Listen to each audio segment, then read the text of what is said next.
Uh, thank you for coming in. Merci de votre présence et merci de prendre connaissance de nos décisions du jour. Nous sommes rapporteurs pour la question du cadre financier pluriannuel, le CFP. C'est un signal clair.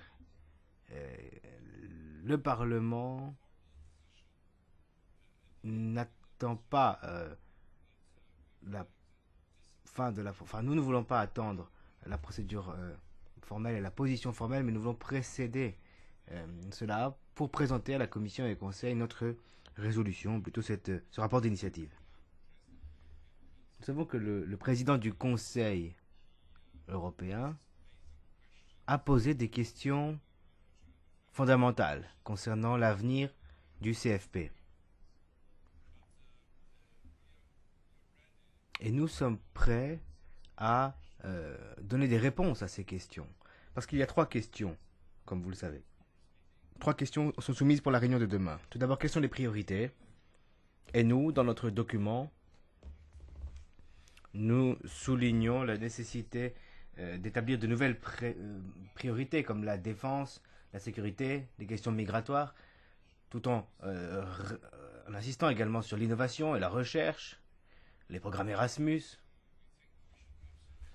Mais il nous semble que nous devons absolument continuer les politiques actuelles, notamment la politique agricole commune. Et puis, il y a la question des plafonds. Quelle doit être la mesure du budget? La question sera posée demain. Et notre réponse, c'est que nous n'avons pas de réponse politique, mais nous prenons en compte l'analyse générale qui montre que, d'après les chiffres d'aujourd'hui, si nous voulons maintenir le niveau des politiques européennes actuelles, nous devons prévoir un budget de 1,3% du revenu national brut. Ce n'est pas une position politique.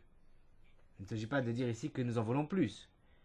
Il s'agit simplement de remettre la balle dans le camp du Conseil en disant si vous n'êtes pas d'accord, dites-nous ce que vous aimeriez couper dans ce cas.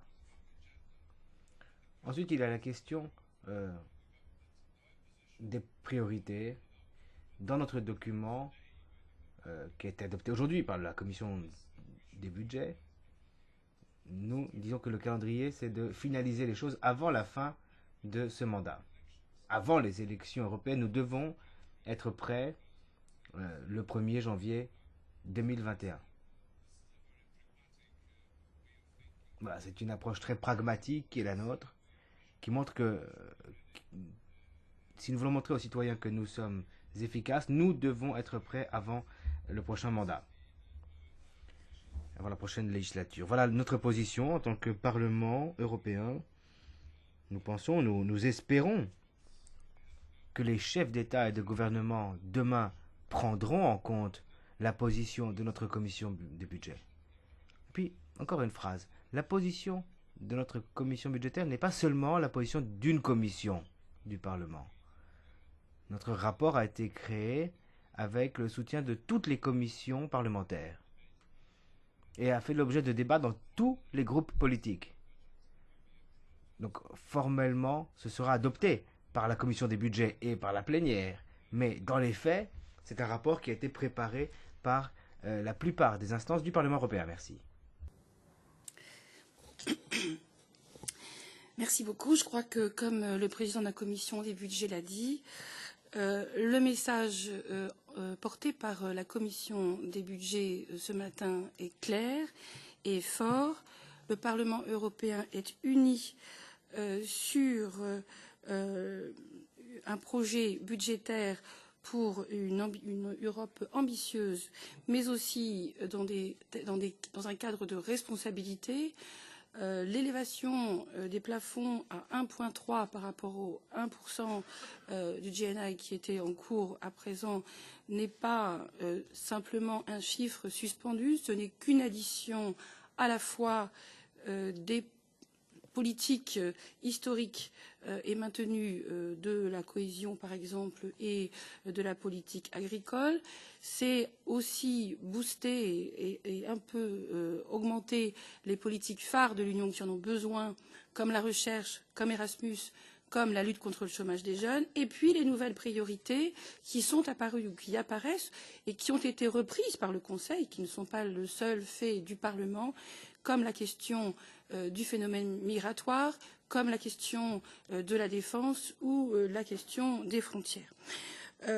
Nous, Parlement, nous ne résignons pas à voir le budget de l'Union diminuer une nouvelle fois au prétexte que le Royaume-Uni serait sorti de l'Union européenne. C'est d'ailleurs un paradoxe parce que quand le Royaume-Uni était dans l'Union, on nous expliquait qu'on ne pouvait pas augmenter les plafonds du fait du Royaume-Uni, et maintenant que le Royaume-Uni sort de l'Union, on nous explique que c'est pour cette raison-là qu'on ne peut pas non plus maintenir le budget à un niveau normal.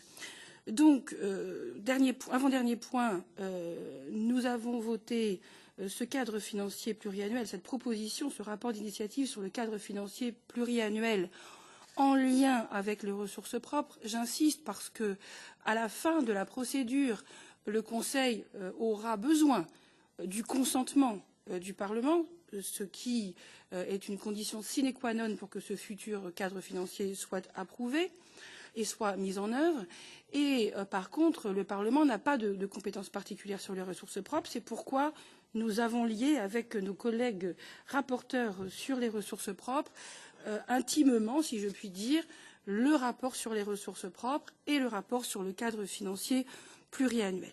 Voilà, pour terminer, je voudrais dire que nous sommes très heureux que le Parlement soit ainsi uni, soit ainsi fort pour démarrer cette négociation et surtout prêt.